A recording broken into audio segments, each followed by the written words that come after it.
As a child, 7 years old, I remember going off up to the dentist and him just drilling my whole mouth out with no anaesthetic. He walked around on 2 sticks.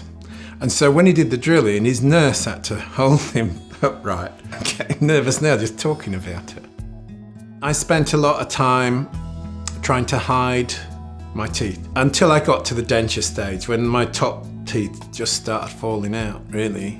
And I went to a dentist someone recommended up in London. He fitted me some dentures and they were kind of all right, but they just if you look closely enough, you could tell what was going on. I got to that point where you've got to do something about it.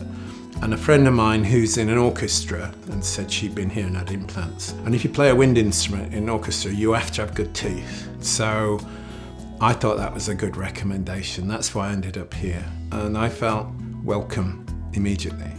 Nick told me that I could have implants on my upper jaw, which I didn't think I could.